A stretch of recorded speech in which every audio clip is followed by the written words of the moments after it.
we got. I think it's important to remind everybody that the Ukraine war is a terrible thing, but it's not our war. We didn't start it. The United States has been helping Ukraine for over the last 3 years, and we want it to end. But it's not our war. I want everyone to understand that. And the reason why I make that point is the president has spent 87 days at the highest level of his government repeatedly taking efforts to bring this war to an end. We are now reaching a point where we need to decide and determine whether this is even possible or not, which is why we're engaging both sides. As you know, Ambassador Witkoff has had not one, not two, but 3 meetings with Vladimir Putin to determine the Russian perspective on this and understand what it would take for them to end it. We, through General Kellogg, myself, and others, have had repeated engagements with the Ukrainians. So we came here yesterday to sort of begin to talk about more specific outlines of what it might take to end the war, to try to figure out very soon, and I'm talking about a matter of days, not a matter of weeks, whether or not this is a war that can be ended. If it can, we're prepared to do whatever we can to facilitate that and make sure that it happens, that it ends in a durable and just way. If it's not possible, if we're so far apart that this is not going to happen, then I think the president's probably at a point where he's going to say, well, we're done. You know, we'll do what we can on the margins. We'll be ready to help whenever you're ready to have peace. But we're not going to continue with this endeavor for weeks and months on end. So we need to determine very quickly now, and I'm talking about in a matter of days, whether or not this is doable over the next few weeks. If it is, we're in. If it's not, then we have other priorities to focus on as well. Mr. Secretary, Michael Gordon, Wall Street Journal. The State Department said yesterday that a framework had been presented to all sides, to the Ukrainians, to the European officials, and to the Russians. What does the framework say? What issues does it resolve? I'm not going to tell you what the framework says, because when you start negotiating these things through the media and so forth, they fall apart. And it's a broad framework. It's a framework that gets us into a position to see, look, there are going to be differences. There's no one's saying it's going to be done in 12 hours. But we want to see how far apart it is and whether those differences can even be narrowed, if it's even possible to get movement within the period of time we have in mind. And so we've talked about outlines with both sides. I thought we had positive meetings yesterday. Obviously, the Ukrainians have to go back home. They have to run it by their president. They have to take into account their views on all of this, and we hope to hear back from them very soon. But we need to figure out here now, within a matter of days, whether this is doable in the short term. Because if it's not, then I think we're just going to move on from our perspective. The president feels very strongly about that. He has dedicated a lot of time and energy to this, and there are a lot of things going on in the world right now that we need to be focused on. So this is important, but there are a lot of other really important things going on that deserve just as much, if not more, attention. So we want to do everything we can to be helpful. We had a good meeting yesterday. I thought the French, the British, the Germans were very constructive, were very helpful. We thank them for hosting this, and hopefully we'll have another meeting early next week at some point where we'll have some more definitive answers about how close we are to actually making progress. But this isn't going to go on forever. Mr. Secretary, we also know, I don't know, in your conversations yesterday with the Europeans and the Ukrainians, I'm sure you spoke about security guarantees for Ukraine in case of a ceasefire. Could you give us a sense of what that could look like, and is the U.S. ready to back up any eventual European reassurance force for Ukraine? Well, that gets into a level of specifics that we're not ready to discuss publicly yet. Obviously, the term security guarantees came up because they come up in every meeting. We've heard about it. And it's not an illegitimate desire.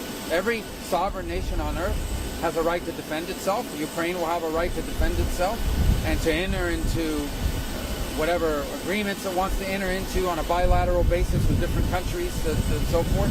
So, I mean, it was discussed, but and that'll have to be part of any sort of conversation. Ukraine, in order for there to be peace, we recognize that Ukraine has to feel like it has the ability to defend itself from a future attack from anyone. Every country in the world has that right. But so I think everyone recognizes that Ukraine's ability to defend itself is going to be a part, it's its right as a country, and will be a part of any agreement. But we're not working yet on that level of specificity. I think that's something we can fix and solve in a way that's acceptable to everyone. I think we have bigger challenges that we need to figure out whether it's even possible within the short term. I can tell you this war has no military solution to it.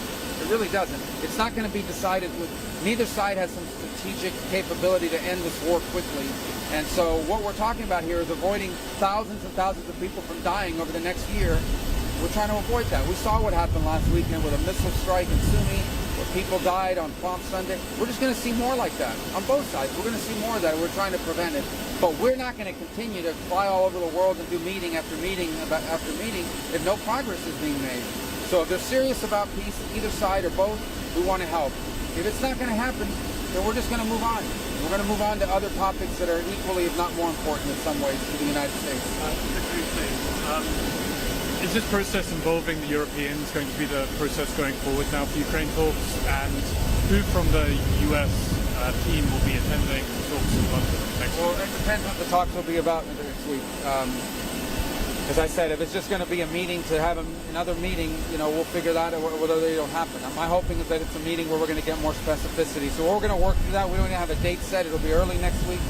Obviously, there's a holiday weekend, so people have to move around and get to their places and get back.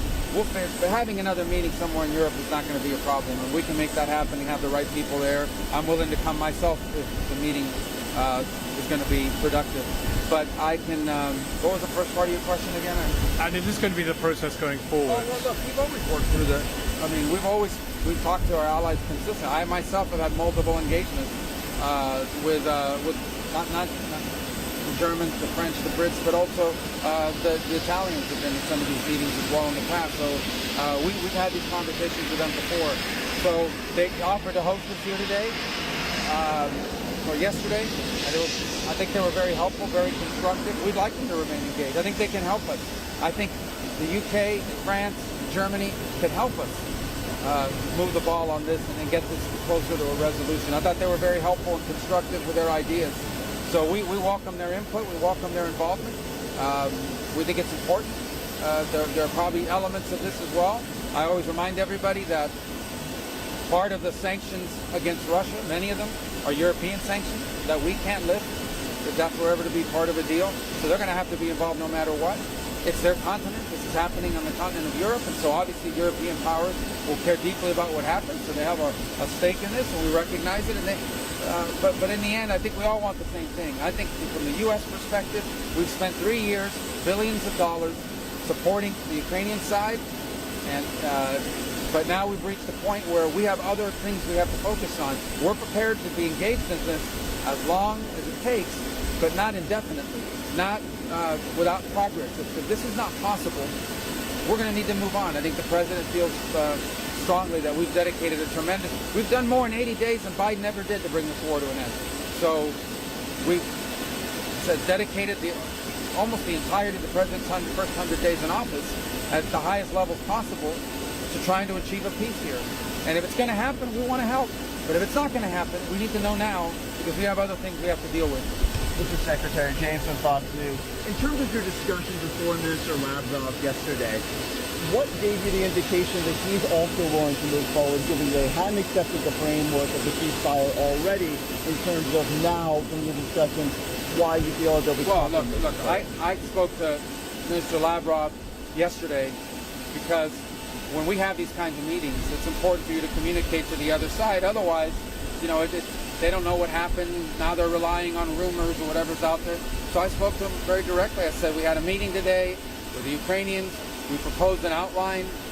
We didn't go into specificity about it, but I think he has an understanding of some of the elements of it. I'm sure he does. I said we thought it was constructive. We thought it was positive. Nobody rejected anything. Nobody got up from the table and walked away. They're going to go back to their capital, spend a few days mulling over it, come back to us early next week. And also wanted him to know that the French and the British and the Germans were very constructive and helpful. That was the gist of the conversation. And I think it's important when you're dealing with things like this, especially with the Russians, who we just haven't communicated with for 3.5 years.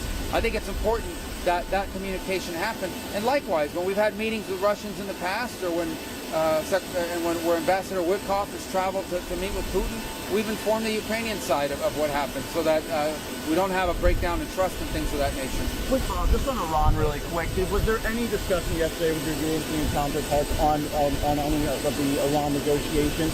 Are they also sharing the president's vision of Iran cannot have a nuclear weapon? Well, for the Europeans, they have an important decision to make very soon on snapback. On the snapback of sanctions, because Iran is clearly out of compliance with the current deal. As you saw, the IAEA was in Tehran yesterday. issued public statements saying Iran is as close as it's ever been to nuclear weapons. The president's made clear Iran will not have a nuclear weapon. That is not going to happen. We're hoping that talks continue and that they're fruitful and that they can lead to something. We would all prefer a peaceful resolution and a lasting one. It has to be something that actually not just prevents Iran from having a nuclear weapon now, but in the future as well, not just for 10 years with some sort of sunset provision or the like. So we discussed that, obviously, because the Europeans, the E3, have a decision to make on snapback.